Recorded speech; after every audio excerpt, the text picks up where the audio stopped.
በስመ አብ ወወልድ ወመንፈስ ቅዱስ አሐዱ አምላክ አሜን። አሐቲ ድንግል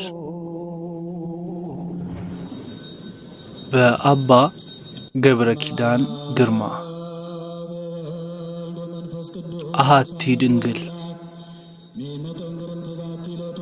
በአባ ገብረ ኪዳን ግርማ የርዕሰ ገዳማት ወአድባራት ጣና ቅዱስ ቂርቆስ የአባቶችና የእናቶች አንድነት ገዳም የአራቱ ጉባኤያት መጻሕፍት ምስክር መምህር መስከረም 2017 ዓ.ም አዲስ አበባ ኢትዮጵያ። አሐቲ ድንግል 2017 ዓ.ም መብቱ በሕግ የተጠበቀ ነው። አድራሻ አሐቲ ድንግል @gmail.com። ሁለተኛ እትም ጥቅምት 2017 ዓ.ም።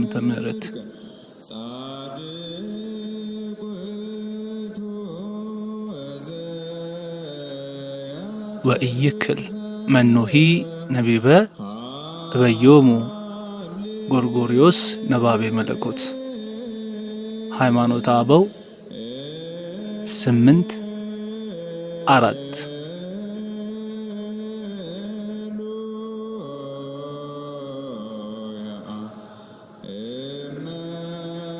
እምኪሩቤል ሰረገላ ተልኢላ ድንግል አብአላተነ በብኢለ።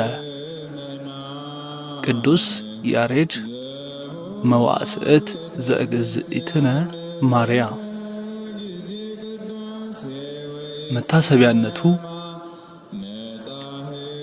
በኑሮ የቀመሱትን ፍቅረ ድንግል በመጽሐፍ ድርሳን ደርሰው ለተውልን አበው ቅዱሳን ቅዱስ ኤፍሬም፣ ቅዱስ ያዕቆብ ዘስሩግ፣ ቅዱስ ቄርሎስ፣ ቅዱስ ዮሐንስ አፈወርቅ፣ ቅዱስ ያሬድ፣ ቅዱስ አባ ጊዮርጊስና ሁሉም የቤተ ክርስቲያን አበው ትሆንልኝ።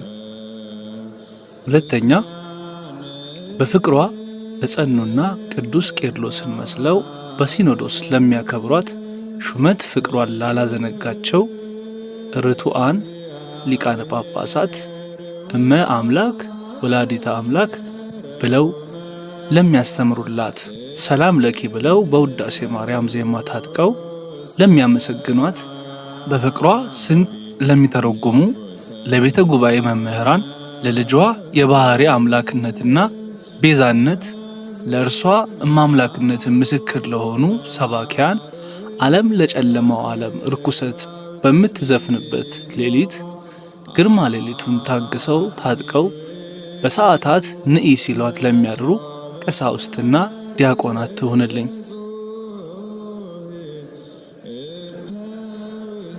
ሶስት ስለ እናት፣ ስለ አባት፣ ስለ ልጅ፣ ስለ ሚስት፣ ስለ ባል፣ ስለ ዘመድና ባልንጀራ፣ ስለ ሀብትና ንብረት ክርስቶስን ስውር ዕንቁ እመቤታችንን መዝገብ አድርገው ከደዌ ከፍትወትና ከአጋንንት ጋር የተጋደሉ ጸሎተ ማርያምን ስንቅ ላደረጉ መናንያንና መናንያት ትሆንልኝ። አራተኛ ሰርተው ሀብት ማደለብ ሲቻላቸው የልጇን ወንጌል ጥሪት ለመሰብሰብ አውቀው ነዳያን ለሆኑ ሰአሊ ለነ ቅድስት ሲሉ ካንደበታቸው ማር የሚፈስላቸው ስለ እመ ብርሃን እያሉ እርሷን እናት ልጇን ብርሃን አድርገው ለሚንከራተቱ የአብነት ደቀ መዛሙርት ትሆንልኝ። አምስት በፍልሰታ ከአልጋ ወርደው ምንጣፋቸውን ለቀው እያደሩ ከዓለም የኑሮ ትግል ጋር በጽጌ መሐሌት እንደ ሊቃውንቱ አብረው እያደሩ ሳይኖራቸው በስሟ ቆርሰው እየጎረሱ ቀደው እየለበሱ ውዳሴዋን እየጸለዩ የፍቅሯ ማኅተም በልቡናቸው ለታተመላቸው ሕዝበ ክርስቲያን ሁሉ ትሆንልኝ።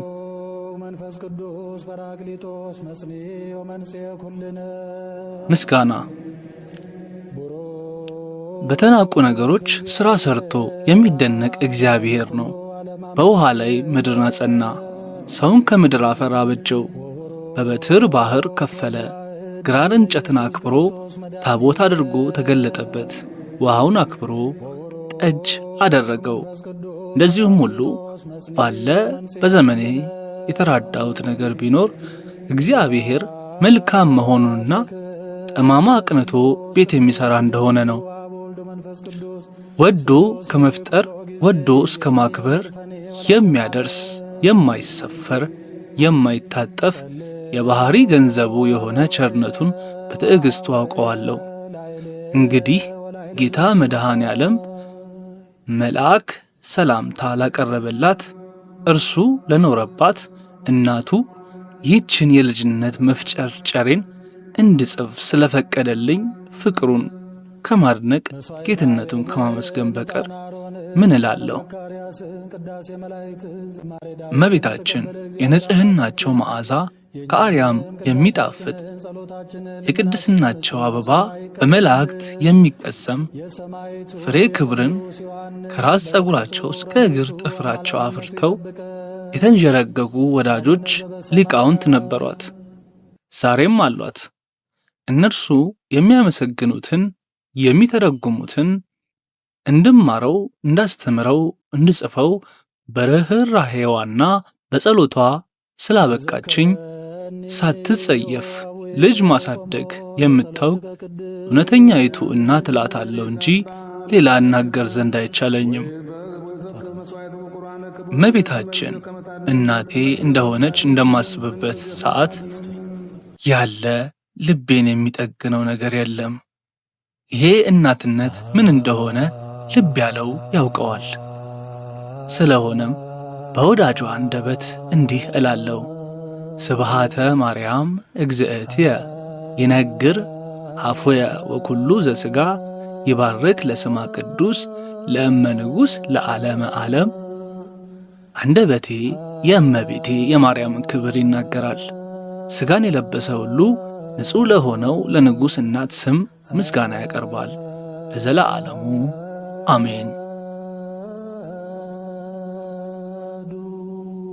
በዕድሜው የ3 ዓመት በሃይማኖቱ ቀዳማዊ የዘመን ሕፃን የእናቱ የክርስትና አባት ተስፋን የተመረኮዛት የትዕግሥት ምልክት የእምነት ምስክር የፍቅር መምህር ሰማዕቱ ቅዱስ ቂርቆስና እናቱ ቅድስት ኢየሉጣ በወንጌል በክህነት ብርሃን ለኢትዮጵያ ያበራው አቡነ ሰላማ ከእሳቴ ብርሃን ከመላእክት ጋር በዜማ እየዘመረ ከሊቃውንት ጋር የሚያመሰጥረው የቤተ ክርስቲያን ሽልማቷ ቅዱስ ያሬድ እንደ ነቢያት እየተነበየ እንደ ሐዋርያት የሰበከ እንደ ሰማዕታት እየታገሰ እንደ መነኮሳት የመነነ እንደ ባህታውያን ዝጉሃዊ እንደ ሱራፌል መሥዋዕቱ የተወደደለት ካህን ክርስቶስን መስሎ የሚራራው አባቴ ብሩክ ተክለ ሃይማኖት ነቢያት፣ ሐዋርያት፣ ጻድቃን፣ ሰማዕታት፣ ቅዱሳን መላእክት ለማኅበረ ክርስቶስ ሁሉ ምስጋና ይደረሰልኝ።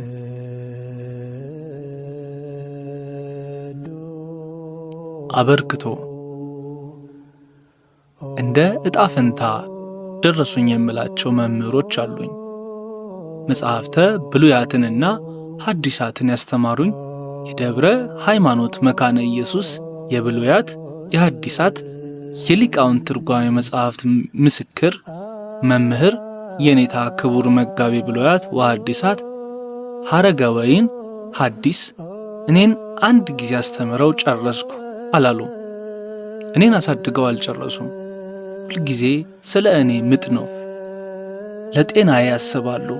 ለምበላውና ለምጠጣው ይህን ቅመስ ይህን አደርግበት እያሉ ይጨነቃሉ። ሰው ወደፊት እንዲሮጥ እንጂ ቶሎ እንዲረካ አይፈልጉም።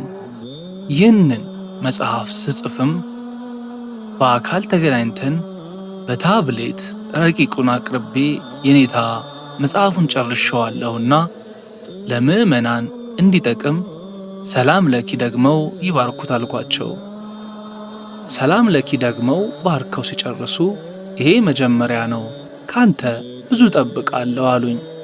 የኔታ እንደዚህ የሚሉኝ አንድ ሥራ በሠራው ቁጥር ነው። መልእክቱ ሁለት ነው። አንደኛ እኔን አመስግኖ ማበርታት ነው። ሁለተኛው እንዳልሰንፍና እንዳልመጻደቅ መጠበቅ ነው።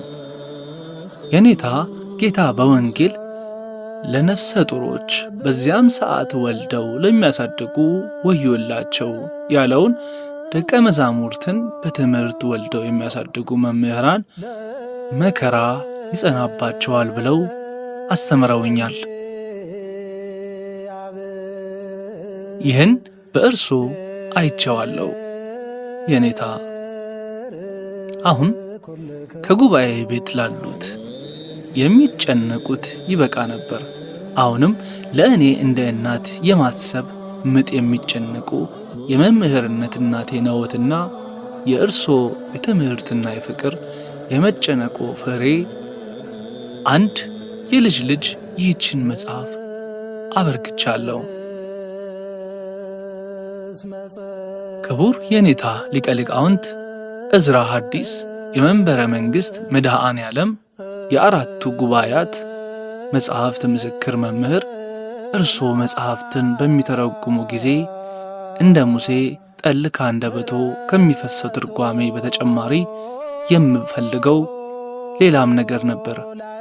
ትምህርቶችዎን ብቻ ሳይሆን እርስዎንም ሊማርዎት የሚገባ አንድ ጉባኤ ነዎትና በእርስዎ ቤት ፍቅር ስር ሰዳለች። ፈሊጥ ሀገሯ በእርስዎ ልብ ነው። ልጅን በትምህርት በመንፈስ በፍቅር ወልደው ማሳደግ ያውቁበታል። ዮሐንስን ፈጥሮ ና አጥማቂ ሁነኝ ያላትን ምስጢር እርስዎ ጋር በኑሮ አያታለሁ። እርስዎ በትምህርት ይፈጥሩና መልሰው መምህር ብለው ይጠሩናል። ለቤተ ክርስቲያን እላካት ዘንድ ጉባኤ ለመትከል ሄድኩ እንጂ ከእርሶ ስማር መኖር እንጂ ተምሮ መጨረስ አልፈልግም ነበር።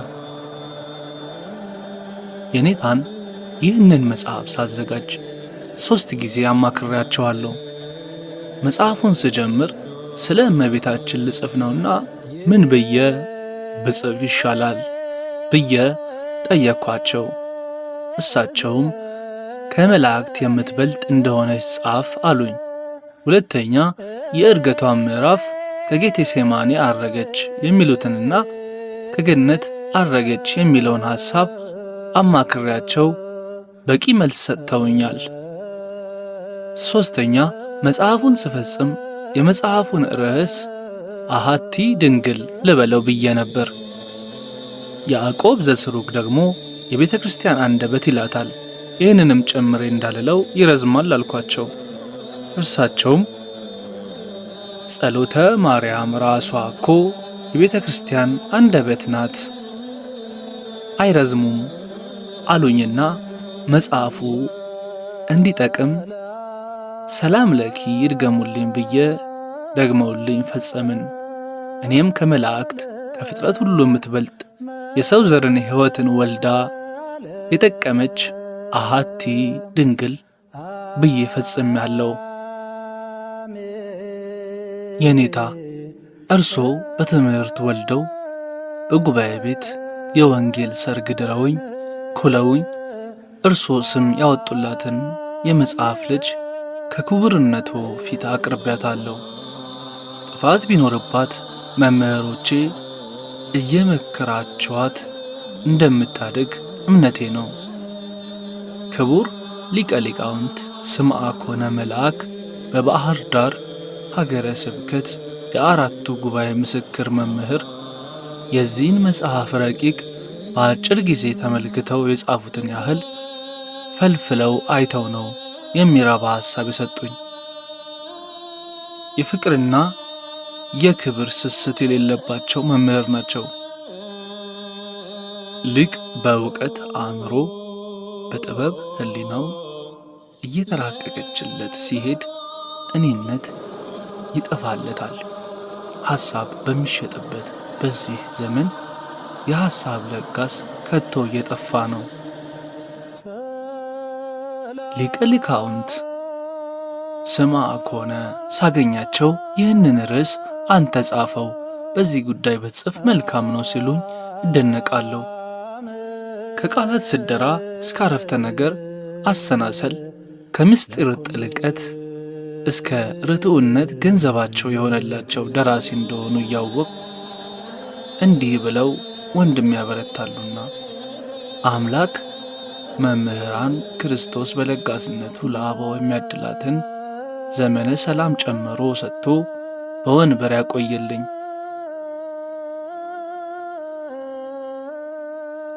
መቅድም በስመ አብ ወወልድ ወመንፈስ ቅዱስ አሐዱ አምላክ ንዌጥን በረድኤተ እግዚአብሔር ጸሒፈ መቅድመ ነገረ ዜናሃ ለእግዚእትነ ማርያም ቅድስት ድንግል ወላዲተ አምላክ በሰላመ እግዚአብሔር ዘሎቱ ስብሐት አሜን። አብን ወላዲ ወልድን ተወላዲ መንፈስ ቅዱስን ሰራጺ ብለን ምንም ላጠይቆ ሰለስቱ አካላት በስም በአካል በግብር ሦስት ብንል በባህሪ በህልውና በአገዛዝ አንድ አምላክ ብለን በማመን የጌታችን የኢየሱስ ክርስቶስ ረድኤት ሕግ በማድረግ በሁለት ወገን ድንግል የምትሆን አምላክን የወለደች የእመቤታችን ማርያም ዜና የምትናገር የዚህችን መጽሐፍ መቅደም እንጀምራለን። ምስጋና ገንዘቡ በሚሆን በእግዚአብሔር ሰላም አሜን። በዚህ ዓለም እንኖርበት ዘንድ የተሰጠን ዕድሜ መንገድ እንደሆነ በቅዱስ መጽሐፍ እናስተውላለን። ነቢዩ ዳዊትም እንሰ አሐውር በኩሉ ፍኖተ ምድር፣ እኔ የምድሩን ሁሉ መንገድ እሄዳለሁ ማለቱ የሰው ልጅ መኖርም ሆነ መሞት ጎዳና መሆኑን ሲነግረን ነው። አንደኛ ነገሥት ምዕራፍ 2 ቁጥር 2። ነቢዩ የራሱን ሞት መንገድ ብሎ ከጠራ በኋላ ልጁንም በርታ ሰውም ሁን፣ የምታደርገውንና የምትሄድበትን ሁሉ ታከናውን ዘንድ በሙሴ ሕግ እንደ ተጻፈ ሥርዓቱንና ትእዛዛቱን ፍርዱንና ምስክሩንም ትጠብቅ ዘንድ በመንገዱም ትሄድ ዘንድ የአምላክህን የእግዚአብሔርን ትእዛዝ ጠብቅ በማለት መክሮታል። ቁጥር 3 ላይ በዚህም ክፍል የልጁን ሕይወትና ሹመት መንገድ ብሎ ይጠራዋል። ከዚህም ተነስተን ኑሮም መንገድ፣ ሞትም መንገድ፣ ሰውም መንገደኛ እንደሆነ እንረዳለን። መንገድን ይሄዱበታል እንጂ ቆመው ወይም ወድቀው አይቀሩበትም። ይህንን ዓለምም በመጠን ተጠቅመንበት ልናልፍ እንጂ ተጣብቀን ልንቀርበት አልተፈጠርንም። ቢወድቁም ተነስቶ ይቀጥሏል እንጂ ወድቆ ከቀሩ በአውሬ መበላትም ያለበት ነው። ማንም ማን መንገደኛ ከሆነ ያልፋል፣ ማንም ማን ሰው ከሆነም የሰማይ መንገደኛ ነውና የማያልፍ የለም። በፍሬ የማይተካ እንደ ደመቀ የሚቀር አበባ የለም። እንደ በላ እንደ ጠጣ እንደ ተሾመ እንደ ተሸለመ ታግሎ እንደ ጣለ ሩጦ እንደ ቀደመ ከነ ክብሩ የሚዘልቅም የለም። ሁሉም መንገደኛ አይደለምን? ዕድሜያችን እያለፈ ሲሄድ የእኛ የሆነው ሁሉ እያለፈን ይሄዳል። እስመ ኩሉ ዘሥጋ ከመ ሳዕር ወኩሉ ክብሩ ከመ ፍሬ ሳዕር ዘም ከመ የብሰ ሳዕር ይትነገፍ ፍሬው። ሥጋ ሁሉ እንደ ሳር ክብርም ሁሉ እንደ ሳር አበባ ነውና ሳሩ ይጠወልጋል አበባውም ይረግፋል እንዳለ ቅዱስ ጴጥሮስ ሐዋርያ አንደኛ ጴጥሮስ ምዕራፍ 1 ከቁጥር 24።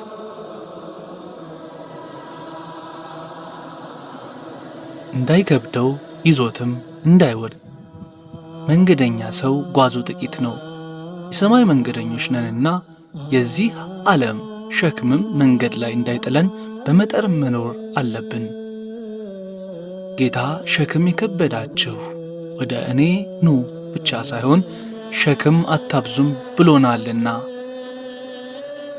ሰማይና ምድር ያልፋሉ፣ ቃሌ ግን አያልፍም። ነገር ግን ልባችሁ በመጠጥ ብዛትና በስካር ስለ ትዳርም በማሰብ እንዳይከብድ ያ ቀንም በድንገት እንዳይመጣባችሁ ለራሳችሁ ተጠንቀቁ እንዳለ በወንጌል የሉቃስ ወንጌል ምዕራፍ 21 ከቁጥር 34። ጌታ ያለ መጠን መብላትና መጠጣትን፣ የሐሳብ መብዛትንና ያለ መጠን መደሰት መፈለግን ሸክም ብሏቸዋል። እንዳይከብዱን ለምን እንዳስጠነቀቀን ብንመረምር ደግሞ ሰማይና ምድር ያልፋል ሲል የዓለምን መንገደኞች እና እሎሃጅነት ተገልጦ እናየዋለን። ክርስቲያንነት የተመጠነ ክርክም ያለ በመለኮት ጨውነት የጣፈጠ ኑሮ መኖር ነው። እያንዳንዷ ዕለትና ሰዓትም ወደ ሞትና ሕይወት የሚደረጉ እርምጃዎች ናቸውና በቀንና ሰዓታት እርምጃዎቻችንም ልደትን እየራቅነው ሞትን እየቀረብነው እንሄዳለን። መንገድ የሚሄድ ሰው ብዙ እንቅፋቶች አሉበት። የክርስትና ሕይወትም ሥጋ፣ ዓለም፣ አጋንንት የሚፈትኑት ጉዞ ነው። ከእነዚህ የሚያድነን የሕይወት መንገድ ራሱ መድኃኒታችን ክርስቶስ ነው። መንገድ የሚሄድ ሰው ምልክት አለው። የሕይወታችን ራስ ክርስቶስም እርሱን እንከተል ዘንድ እናቱን የመንገዳችን ምልክት አድርጎ ቀድሞ በትንቢት ኋላ በእናትነት ሰጥቶናል። ትንቢተ ኢሳይያስ ምዕራፍ 7 ከቁጥር 14፣ የዮሐንስ ወንጌል ምዕራፍ 19 ከቁጥር 26። ይህ መጽሐፍም በውስጡ የያዘው ነገር ድንግል ማርያምን በጸሎትም ሆነ በአርያነት እየተከተልን ልጇን እንድናመልክ ነው። እናት ልጇን እጁን ይዛ መንገድ ታስተምረዋለች። እመቤታችንም የክርስትናን ጉዞ በእናትነት ትመራናለች። የልጇን ፍለጋ ታሳየናለች። እንደ እናትነቷም ትደግፈናለች።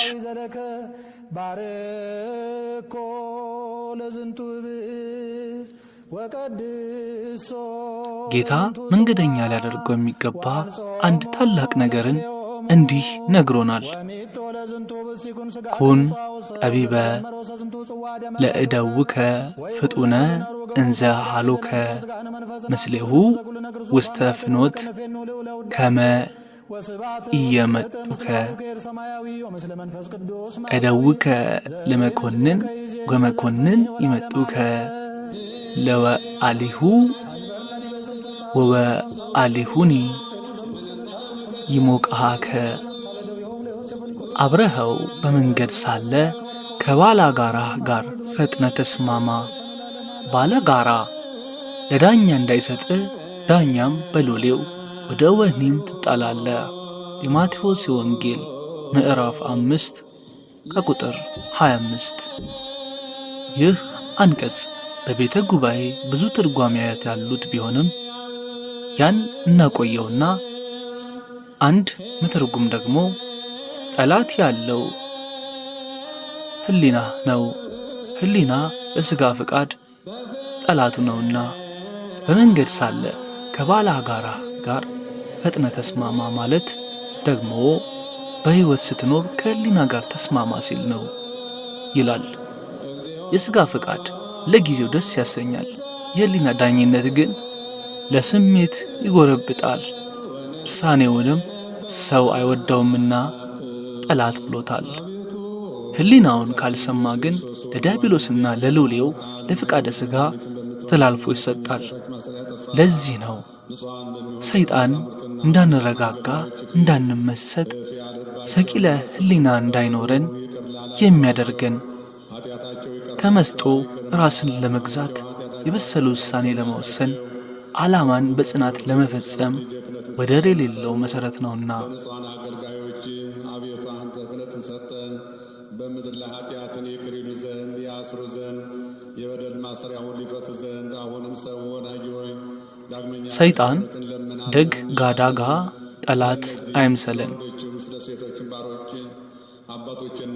ይህንን ያውቃልና እኛ የምንመሰጥባቸውን ነገሮች ያጣጥላቸዋል። ያውም እልፍ ፈረሰኛ እልፍ እግረኛ የማይቆጠር አፈኛ አሰማርቶ ነዋ። በሌላ በኩል ደግሞ ስጋን የሚስቡ ስሜትን የሚያነሆልሉ ስሜታዊና የረከሱ ደስታዎችን የሚያስጎመጁ የሞት ድግሶችን ያለ መጠን አዘጋጅተዋል። ነፍስን ከተመስጦ አለቷ መንጥቀው ያወጧት ዘንድ የሚርመሰመሱ የምድር አራዊት ጥቂት አይደሉም። በደስታ የሚመስጣት ጊዜ አለ፣ ግፍ በመስራት የሚመስጣት ነፍስም አለች። ሰው በስለት እየቆራረጡ በምስል እንደሚቀረጹ ሰዎች የክርስቲያንን ነፍስ እረፍት የሚነሳት ብዙ ነው። ሰይጣን በደስታ ጦር እየነደፈ ወደማትወጣው የፍትወት ገደል ያስገባታል። ወደ እግዚአብሔር ልመለስ ስትል ደግሞ በዓለም ውስጥ ጦርነትና ደም መፋሰስ አለባት። በንስሐ የመጣችውን ነፍስ ደግሞ በመከራ ይቀበልና እግዚአብሔር ንስሐ ገብተሽ እንኳ አልደረሰልሽም ብሎ በቀቢጸ ተስፋ ያናውዛታል። ለዚህ ነው በዕለት በዕለት የተመስጦ ሕይወትን መለማመድ ያለብን።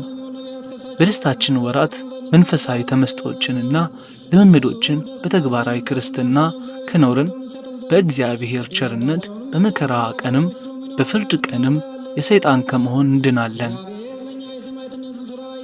የተመስጦ ሕይወት መነሻውና መድረሻውም ምስጢረ ስጋዌ ነው። ይህ የተፈጸመባት የአዲስ ኪዳን መካከለኛው የተወለደባት በምድር መካከል ያለችው የብርሃን ከተማ የደስታ መፍሰሻ የሕይወት ፍሬ ያለባት ተስፋይቱ ምድር ደግሞ እመቤታችን ናት። ልጇ እግዚአብሔር ወልድ እርሱ መቼም መች ድንቅ ነው። እርሷን ደግሞ ፍጡር ስትሆን ያከናወነቻቸው ምስጢራት ከአእምሮ በላይ ስለሆኑ እናደንቃታለን። ነቢዩ ነኪረ ነገሩ በእንቲአኪ ኦ ሀገረ እግዚአብሔር፣ የእግዚአብሔር ከተማ ሆይ በአንቺ የተደረገው ነገር ድንቅ ነው እያለ እንደዘመረ መዝሙር 86 ከቁጥር 3። እመቤታችን ያደረገችውን የሚያደርግ ማንም የለም፣ የእርሷ ምግባራት ቁጥር ስፍር የላቸውምና ጸጋዎቿም ተቆጥረው ተሰፍረው አይፈጸሙም። እንዲያው ጸጋን የተመላሽ ናትና እንጂ። ከቅድስናዋ የተነሳ እግዚአብሔር በእርሷ ያደረገውን ታላቅ ነገርም በማንም አላደረገውም አያደርገውምም። ራሷ እመቤታችን እስመ ገብረ ሊተ ኃይለ አብያተ፣ ለእኔ ታላላቅ ሥራዎችን አድርጓል ብላ በጸሎቷ መስክራለች። የሉቃስ ወንጌል ምዕራፍ 1 ከቁጥር 49።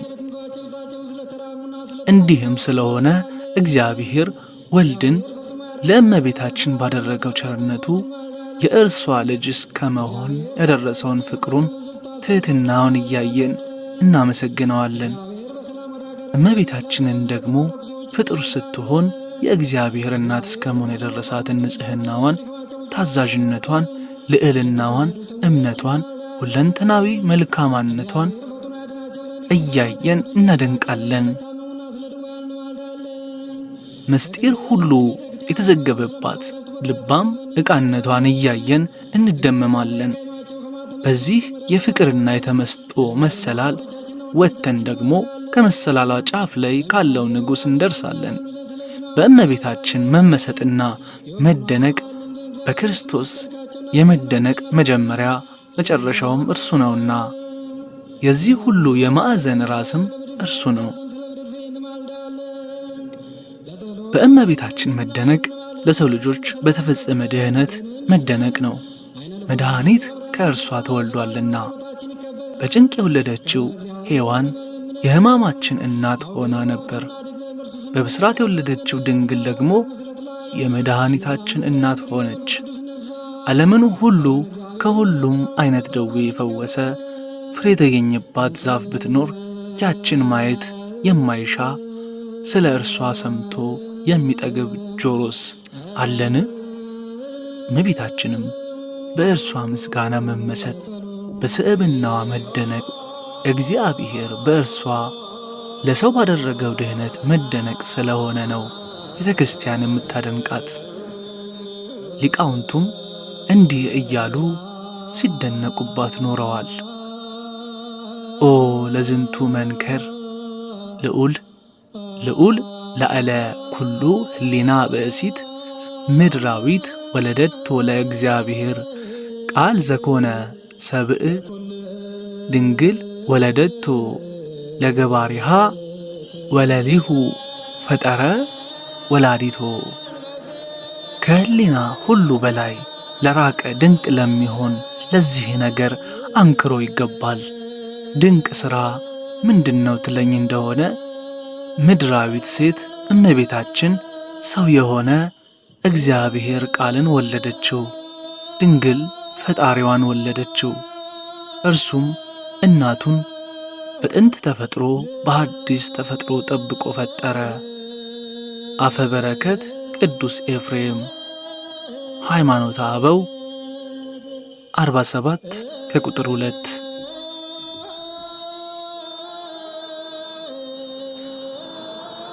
The beauty of Mary is beyond measure, because another who is greater than she has not arisen all the world. የማርያም ውበት መጠን የሌለው ድንቅ ነው። በዓለም ከእርሷ የሚበልጥ ፈጽሞ አልተነሳምና። ቅዱስ ያዕቆብ ዘስሩግ on the Mother of God ሆሚሊ 1 ሱራፌል ወኪሩቤል ኢይሬእይዎ አእላፍ መላእክት ይተለአከዎ እንዘ ኢየሐጸጽ አምላእሉ ወረደ ሰማይ ወምድር ዘኢያገምሮ ማኅፀነ ድንግል እፎ እንከ ጾረቶ ወግመረቶ ማርያም። ሱራፌልና ኪሩቤል አያዩትም፣ ቁጥር ስፍር የሌላቸው መላእክት ያገለግሎታል። ከጌትነቱ ክብር ሳይጎድል ከሰማይ ወረደ። ሰማይና ምድር የማይችለውን የድንግል ማርያም ማኅፀን እንደምን ቻለው? ድንግል ማርያምስ እንደምን ወሰነችው? እንደምን ቻለችው? መምህርነ ቅዱስ ያሬድ ድጓ ዘልደት ዘሰንበት ወዘዘውትር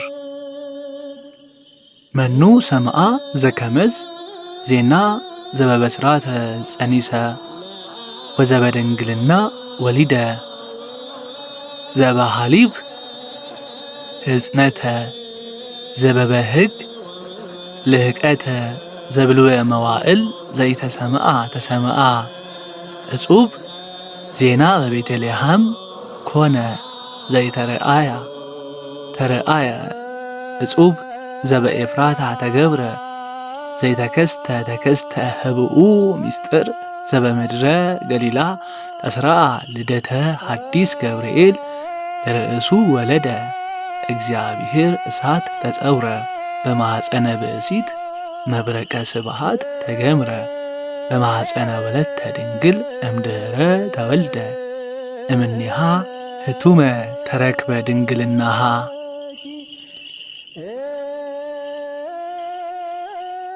እንዲህ ያለውን ነገር ማን ሰምቶ ያውቃል? ያለ ዘር በብስራት መጸነስ፣ በድንግልና መውለድን ዘመን የማይቆጠርለት ቀዳማዊ ጡት እየጠባ በየጥቂቱ ማደግ፣ እንዲህ ያለ ነገር ያልተሰማ ተሰማ። ድንቅ ዜና በቤተልሔም ሆነ። ታይቶ የማይታወቅ ድንቅ ምስጢር በኤፍራታ ታየ ተገለጠ። ስውር ምስጢር በገሊላ ምድር ተከናወነ። ወልደ እግዚአብሔር ለራሱ አዲስ ልደትን አደረገ። እሳት በሴቲቱ ማኅፀን ተወሰነ። የክብር መብረቅ በድንግሊቱ ሴት ልጅ ተወሰነ። ከእርሷ ከተወለደም በኋላም ድንግልናው አልተለወጠም።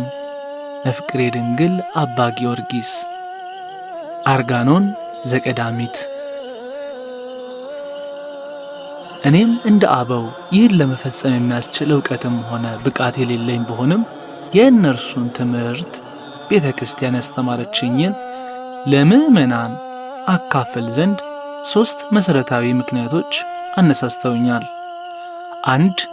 መምህራን ያስተማሩኝን ከመጽሐፍ ያገኘሁትን እመቤታችን ቅድመ ዓለም በሕሊና አምላክ ከነበረችበት እስከ ዕርገቷ ድረስ ያለውን የቤተ ክርስቲያን ትምህርት ለምዕመናን ቅርብ ለማድረግ አንድ ሙሉ ሰነድ ሰንዶ በመጽሐፍ ለማስተማርና ለትውልድም ለማስተላለፍ። 2. ሰይጣን እየነቀነቀ ባመጣው የጥርጥር ማዕበል ተገፍተው አንዳንድ ወገኖች ያነሷቸውን ጥያቄዎቻቸውን ግልጽ በማድረግ በዚህ ምክንያት ከበረቱ የወጡትን ለመመለስና ምዕመናንን በልጇ አምልኮ በእመቤታችን ፍቅር ለማጽናት። 3.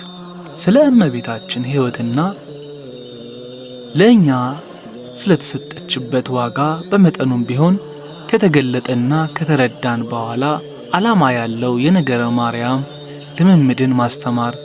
ይህንንም ዓላማ አድርጌ እንድጽፍ ያደረጉኝ 2 ምክንያቶች ናቸው።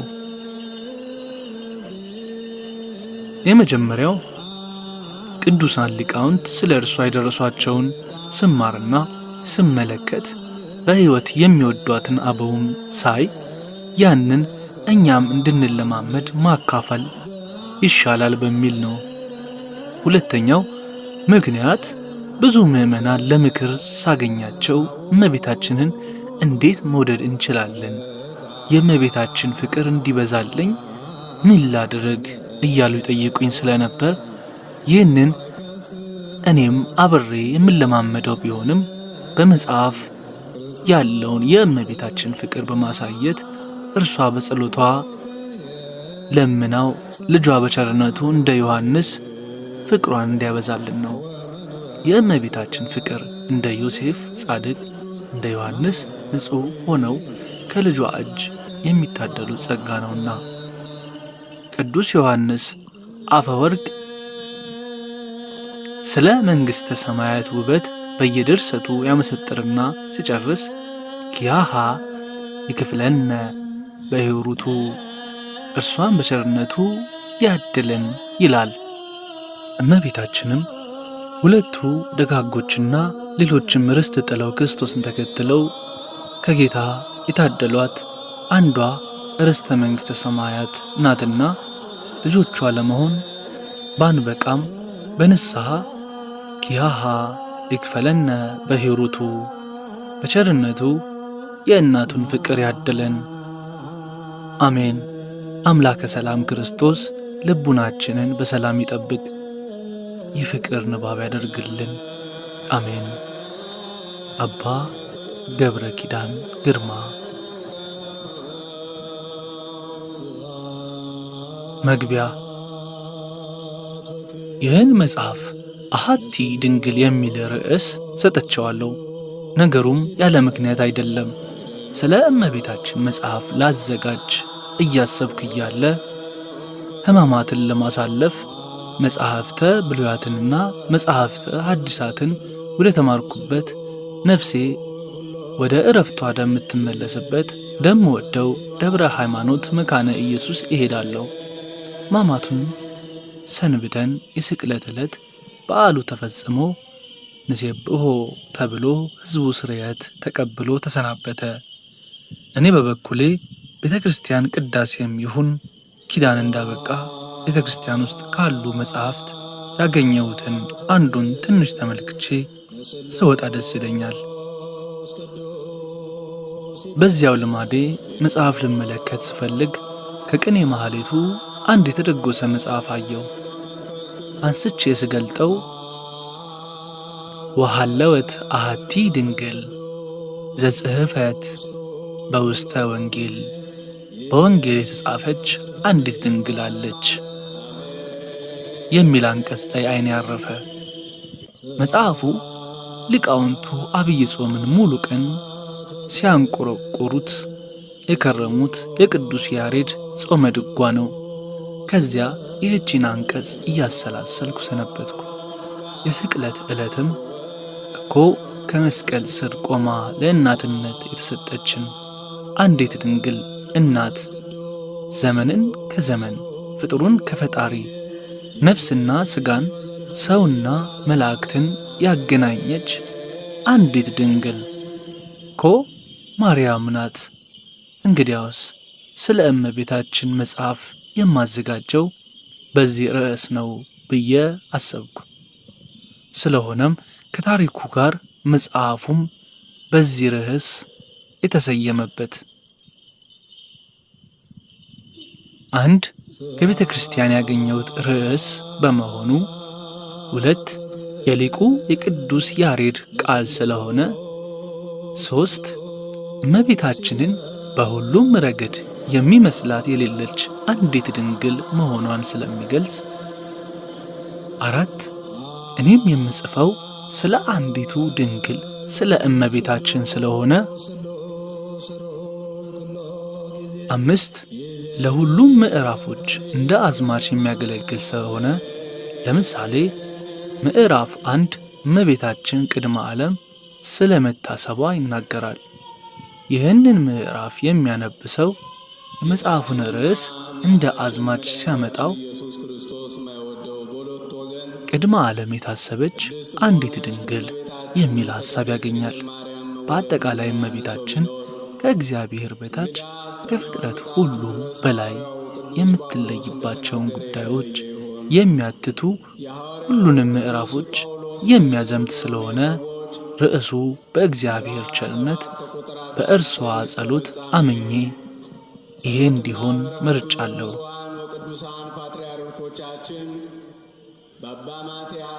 ጊዜው በዓመቱ 2012 ዓመተ ምህረት ጎንደር መንበረ መንግሥተ መድኃኔ ዓለም ከየኔታ ሊቀ ሊቃውንት ዕዝራ መጽሐፍተ ሊቃውንትን እየተማርኩ ነበር። የካቲት 16 ቀን አብየ እግዚ ኪዳነ ምሕረት ከበዓል ቆይቼ መጥቼ ጀመርኩት። ከዚያን ጊዜ ጀምሮ 4 ዓመት ፈጅቶ የተጻፈ ነው ማለት አይደለም። ትንሽ እየተጻፈ በሚሆነው ምክንያትና ፈተናም ጭምር ረጅም ጊዜያትን በመሃል እየተቋረጠ እስከዚህ ቆየ። መጽሐፉ እንዲፈጸም በእግዚአብሔር ቸርነት በእመቤታችን ምልጃ በሚያተጉ መንፈሳውያን አባቶቼና እናቶቼ ወንድሞቼና እህቶቼም ጭምር እዚህ ደረሰ። በመቆየቱም አልተጸጸትኩበትም።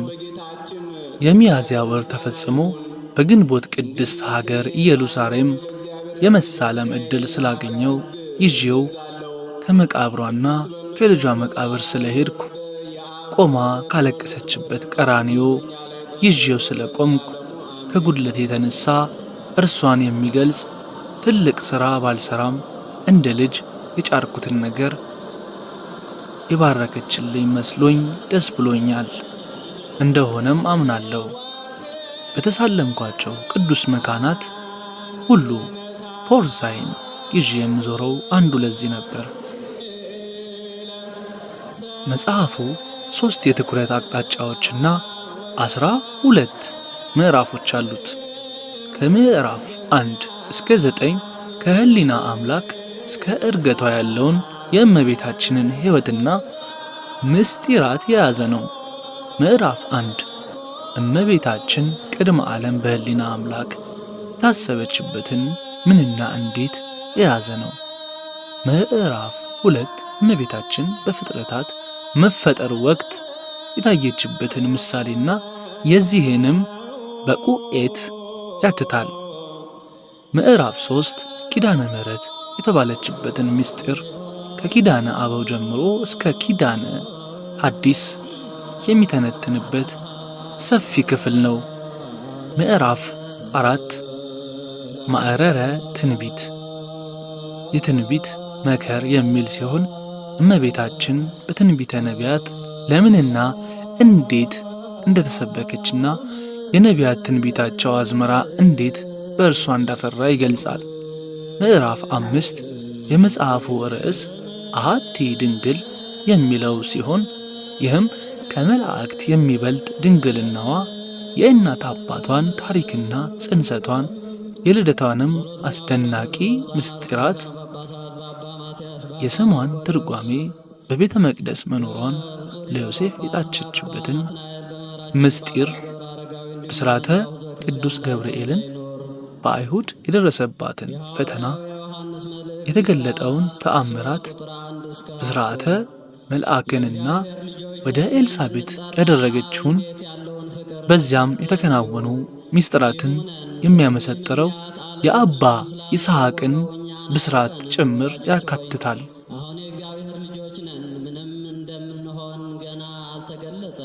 ምዕራፍ 6 ቤዛዊት ዓለም የሚል ሲሆን በዚህም ምዕራፍ የተገለጹትም እመቤታችን ለምን ቤዛዊት ዓለም እንላታለን? በነገረ ድኅነት ውስጥስ የእርሷ ድርሻ ምንድን ነው? የሚሉት ጉዳዮች ናቸው። ምዕራፍ 7 ትምህርት አብይ ታላቅ ምልክት የሚል ሲሆን እመቤታችን ለምን ምልክት ትባላለች? ምልክትነቷ በምን ነው? እርሷን ምልክት ያደረገ ሰው የሚያገኘው ረብሃ ምንድን ነው? የሚሉትን ጥያቄዎች በአበው ትምህርት ይዳሰሳል። ምዕራፍ 8 ዜና ዕረፍቷ ነው። በዚህም ውስጥ ከጌታ ዕርገት በኋላ የትና ምን ስታደርግ ኖረች? ለምን አረፈች? ስታርፍ የተከናወኑ ምስጢራት ምንድናቸው? ለሚሉ ጥያቄዎች መልስ ይሰጣል። የታሪክ ክፍሉንም ያትታል። ምዕራፍ 9 ዜና ዕርገቷ ነው። በዚህ ምዕራፍ እመቤታችን አርጋለች ወይ? ሰዎች ለምን አላረጋችም ይላሉ። ይህስ ትምህርት መጽሐፍ ቅዱሳዊ ነው ወይ? ዕርገት ነው ወይስ ፍልሰት? ካረገች ለምን ፍልሰት እንላለን? የሚሉትን ጥያቄዎች ለመመለስ ተሞክሯል። ቤተ ክርስቲያን የምታስተምረውን የዕርገቷን ታሪክም ጥቃቅን ልዩነቶች ከማስታረቅ ጋር ለማቅረብ ጥረት ተደርጎበታል። በሁለተኛው የትኩረት አቅጣጫ ውስጥ ምዕራፍ 10 ብቻውን ይገኛል። ይህም ምዕራፍ አንድ ምዕራፍ ይሁን እንጂ ረዘም ያለ ነው። ምዕራፉ ስለ እመቤታችን የሚነሱ ጥያቄዎች ተዳሰውበታል። እመቤታችን ከመርገም ንጽሕት ናት ወይ? ዘላለማዊ ድንግል ናት ወይ? የወለደችው አምላክን ወይስ ማንን? አምላክን ሊወልድ ይችላልን?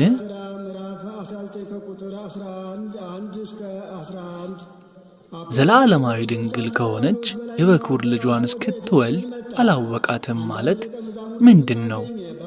ጌታ ወንድሞች እነማን ናቸው? መጽሐፍ ቅዱስ ማርያም ታማልዳለች ይላልን? መካከለኛው አንድ ሆኖ ሳለ እርሷ እንዴት ታማልዳለች ይባላል? እርሷን አማላጅን የምንላት ሁሉን ታውቃለችን? ጌታ ለተቀረጸ ምስል አትስገዱ ካለ ለምን ለእመቤታችን ስዕል እንሰግዳለን? በዓሏንስ ማክበር ተገቢነት ያለው ሐሳብ ነውን? እነዚህንና የመሳሰሉትን ጥያቄዎች በመጽሐፍ ቅዱሳዊ የአበው ትምህርት ያስረዳል። ሦስተኛው የትኩረት አቅጣጫ ተግባራዊ የነገረ ማርያም ትምህርት ሲሆን 2 ምዕራፎችን በውስጡ ያካትታል። ምዕራፍ 11 የተወደደችው ምድር የሚል ሆኖ በውስጡ እመቤታችን ለምን እንደምንወዳት ከገለጸ በኋላ እንዴት ፍቅሯን መለማመድ እንደምንችል የቤተ ክርስቲያንን የነገረ ማርያም ፍቅር ትምህርት የሚያለማምድ ክፍል ነው። ምዕራፍ 12 የቤተ ክርስቲያን አንደበት የሚል ነው። ይህ ምዕራፍ የሦስተኛው ክፍል ነው። መጨረሻ ላይ ለብቻው ማስቀመጥ ያስፈለገበት ምክንያት አንደኛው እመቤታችን በዚህ በ11ዱ ምዕራፍ መሰረት የቤተ ክርስቲያን አንደበት መሆኗን ለመጠቅለል ነው። ሁለተኛ እመቤታችን ብንወዳት አንደበት ትሆናለች ለማለት ነው። ለአንባቢያን አንዳንድ ጥቆማዎች። ይህ መጽሐፍ ስለ እመቤታችን የተጻፈ ሆኖ ሳለ ነገረ ክርስቶስም በብዛት አለበት። ለዚህም ምክንያቱ ጌታ በእመቤታችን እንደሚሰበክ ለመግለጥ እንደሆነ አንባቢው ያስተውል። ዳግመኛም እመቤታችንን እንዲህ ናት ስንል እንዲህማ የሚባል ጌታ አይደለምን የሚል ጥያቄ ለሚነሳባቸው ወገኖች ለይቶ ለማሳየት ነው። አንዳንድ ሐሳቦች ከርዕሰ ጉዳዩ ርቀው የሄዱ ይመስላሉ። የዚህ ምክንያቱ ደግሞ በእያንዳንዱ ሐሳብ እንድናተርፍ ከመፈለግ የተነሳ ምክሮችንና ማብራሪያዎችን በተጓዳኝ ማስቀመጤ ነው። ታግሰው የጨረሱት የመጽሐፉን ልብ ለማግኘት ይችላሉ። የተንሸዋረረ መረጃ ጨልፎ ከመወሰንም ይድናሉ። የመጽሐፉን ከፊል ሳይሆን ሙሉ እውነት ያገኙ ዘንድ ሙሉውን ቢያነቡት ያስመሰግናቸዋል። በመካከል ያሉት የግዕዝ ኃይለ ቃላት አንባቢውን ላለማስቸገር ጎላ ባለ ጥቁር ቀለም ተቀምጠዋል።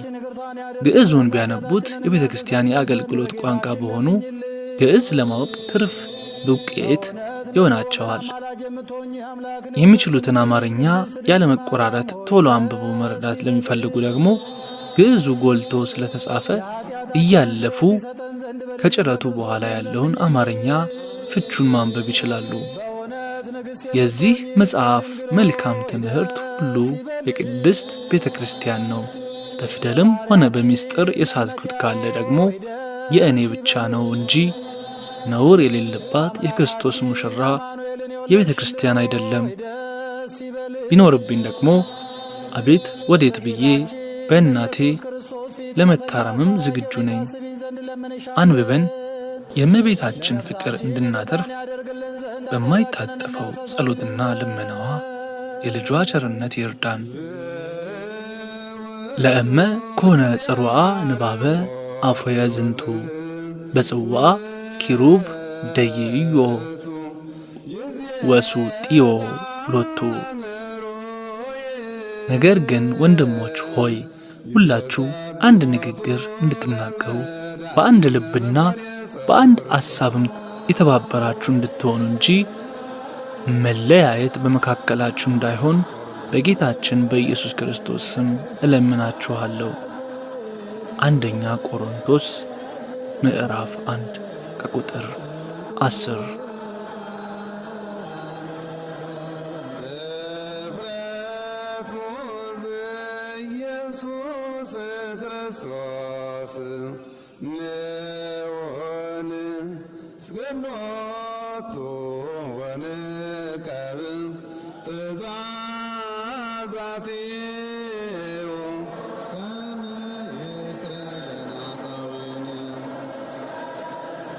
Gabriel